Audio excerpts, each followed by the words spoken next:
For more videos right choice India ఛానల్ను ఇప్పుడే subscribe చేయండి మరియు గంట సింబల్ను ప్రెస్ చేయండి.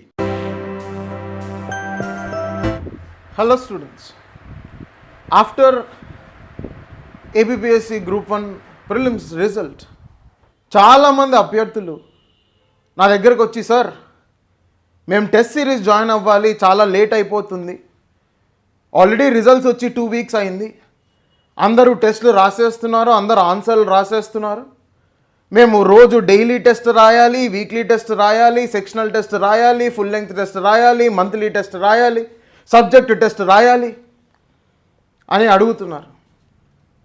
కానీ మనం ఒక విషయం ఆలోచించాల్సింది ఏంటంటే, స్టూడెంట్స్ అందరూ టెస్ట్ సిరీస్ వెనకాల పరిగెత్తున్నారు, బాగానే ఉంది, టెస్ట్ సిరీస్ రాయాలి, ఆన్సర్స్ రాయాలి, ప్రాబ్లం లేదు. కానీ మనం అక్కడ టెస్ట్ రాసేటప్పుడు, ఆన్సర్స్ రాసేటప్పుడు అందులో ఏమి రాస్తున్నాం అన్నది ఒక పెద్ద క్వశ్చన్ మార్క్. ఎందుకంటే మనం ఏదో ఆ రోజు టెస్ట్కి సంబంధించి ఏదో ఒకటి చదివేసి వెళ్ళి ఏదో ఒకటి రాసేస్తాం. ఏదో ఒకటి చదివి ఏదో ఒకటి రాస్తే మనకు ఏదో ఒకటి గుర్తుంటుంది. దీనివల్ల ఏం జరుగుతుందంటే, హ్యూమన్ బ్రెయిన్కి ఒక కెపాసిటీ ఉంటుంది. మనం ఏదన్నా ఒకటి చదివి ఒకటి రాస్తున్నామంటే ఇంకా అది పర్మనెంట్గా గుర్తుండిపోతుంది. ఇప్పుడు మనం గమనించినట్టయితే ఎగ్జామ్లో అండర్ ప్రెషర్ ఏమవుతుందంటే, ఫస్ట్ మన మైండ్ మన మెమరీలో ఏవైతే ఉందో అది ఎక్స్ప్రెస్ చేయడానికి చాలా ఎక్కువ స్కోప్ ఉంటుంది. ఇప్పుడు మనం ఎప్పుడైతే ఒక ర్యాండమ్ కంటెంట్, ఎప్పుడైతే ఒక హాఫ్ బేక్డ్ కంటెంట్ని మనం చదివి మనం గుర్తుపెట్టుకొని మనం రాస్తే, ఆ హాఫ్ బేక్డ్ కంటెంట్ని మనం రీఎన్ఫోర్స్ చేసినట్టు అవుతుంది. ఆ హాఫ్ బేక్డ్ కంటెంట్ని రీఎన్ఫోర్స్ చేయడం వల్ల ఏం జరుగుతుందంటే, ఎగ్జామ్లో అండర్ ప్రెషర్ మనకు ఆ హాఫ్ బేక్డ్ కంటెంటే గుర్తొస్తుంది, ఆ హాఫ్ బేక్డ్ కంటెంటే రాస్తున్నాం. అందువల్ల ఏమవుతుందంటే ఒక ఇన్కంప్లీట్ ప్రాసెస్ సెట్ అవుతుంది. మరి సార్ ఇప్పుడు ఏం చేయాలి అని చాలామంది అభ్యర్థులు నన్ను అడుగుతూ ఉంటారు. నా experience, my friends experience and different observations and different interactions తర్వాత నేర్చుకున్నది, చూసింది, అనుభవించింది ఏంటంటే, నోట్ మేకింగ్ అన్నది చాలా ఇంపార్టెంట్ ప్రాసెస్.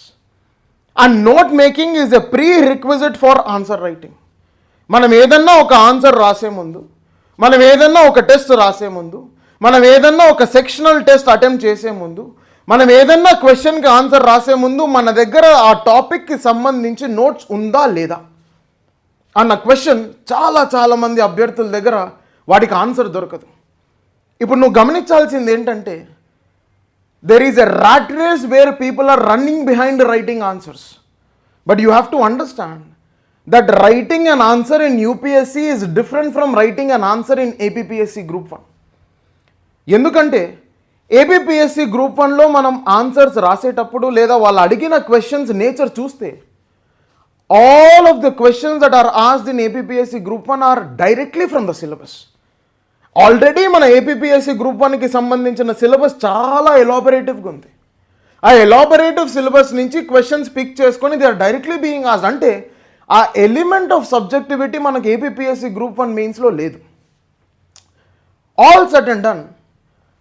ఈ కాంటెక్స్లో మనకున్న అడ్వాంటేజ్ ఏంటంటే, మన దగ్గర ఒక మంచి నోట్స్, ప్రతి టాపిక్కి ఒక పేజ్ నోట్స్, ప్రతి టాపిక్కి understanding and analysing and all the dimensions of the notes are ready with అస్.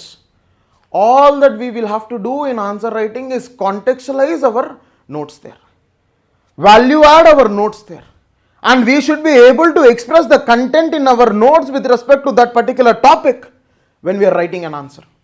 అంతే మనం చేయాల్సింది. ఇప్పుడు ఈ కాంటెక్స్లో you will have to understand that note making అన్నది చాలా ఇంపార్టెంట్ ప్రాసెస్. నోట్ మేకింగ్ అన్నది చాలా ఇంపార్టెంట్ ప్రాసెస్. ఎందుకంటే అందులో ఆల్రెడీ కంటెంట్ ప్రయారిటైజేషన్ జరిగిపోతుంది. ఎందుకు? మనం నోట్స్ రాసేటప్పుడు మనం టైం పెట్టి నోట్స్ రాస్తున్నాం, మనం ఆలోచించి నోట్స్ రాస్తున్నాం, మనం రెఫర్ చేసి నోట్స్ రాస్తున్నాం, మన ఎక్స్పర్ట్స్ గైడెన్స్ వల్ల నోట్స్ రాస్తున్నాం. ఆ కాంటెక్స్లో ఏం జరగబోతుందంటే, ఆల్రెడీ మన పాయింట్ ప్రయారిటీ ఫిక్స్ అయింది, ప్లస్ పాయింట్ ప్రయారిటీనే కాకుండా వాల్యూ అడిషన్ ఫిక్స్ అయింది, పాయింట్స్ ఫిక్స్ అయ్యాయి, కంటెంట్ ఫిక్స్ అయింది, డయాగ్రామ్స్ ఫిక్స్ అయ్యాయి, ఇంట్రడక్షన్స్ ఫిక్స్ అయ్యాయి, కన్క్లూజన్స్ ఫిక్స్ అయ్యాయి. ఇవన్నీ ఫిక్స్ అవ్వడం వల్ల ఏమవుతుందంటే మన ఆన్సర్ రాసేటప్పుడు రికలెక్షన్ కానీ రిప్రొడక్షన్ కానీ రిప్రజెంటేషన్ కానీ బికమ్స్ వెరీ ఈజీ. సో ఈ కాంటెక్స్లో ఈ నోట్ మేకింగ్ ప్రాసెస్ స్టేజ్లో మనం జాగ్రత్తలు తీసుకోవడానికి RC Reddy IAS study circle Hyderabad has come up with a programme APPSC group 1 mains strategic revision. ఆ పేరులోనే చాలా ఉంది, strategic revision. Why are we calling it a strategic? Because note making by itself is a strategy. And ఈ strategy మీకు ఎవరు నేర్పించబోతున్నారు? Already group 1 officers, already APPSC group 1 crack చేసిన వాళ్ళు, అంటే ఒకసారి కాదు 2 సార్లు maybe for rank improvement crack చేసిన వాళ్ళు. అలానే కాకుండా స్టేట్ గవర్నమెంట్ ఆఫ్ ఆంధ్రప్రదేశ్తో వర్క్ చేసే ఆఫీసర్స్, అదనే కాకుండా యూపీఎస్సి మల్టిపుల్ ఇంటర్వ్యూస్కి వెళ్ళి ఎక్స్పీరియన్స్డ్ ఫ్యాకల్టీ, వీళ్ళందరూ ఒక టీమ్గా ఏర్పడి మీ ముందుకి ఈ స్ట్రాటజీ తీసుకురాబోతున్నారు. దీనికోసం మే 4వ తారీఖు 2024 6 గంటలకు సాయంత్రం ఓరియంటేషన్ సెషన్ అన్నది ఒకటి ఏర్పాటు జరగడం అయినది. అంతేకాకుండా ఈ సెషన్ అన్నది the main course is going to start on 19th May, and I wish all of you are present in our orientation session as well as in our main session. Hope to see you, but you definitely remember that this will make your way and path towards cracking this examination much easier, much simpler, much more objective, much more precise, much more definite in the context. Thank you. For more videos right choice India ఛానల్ను ఇప్పుడే subscribe చేయండి మరియు గంట సింబల్ను press చేయండి.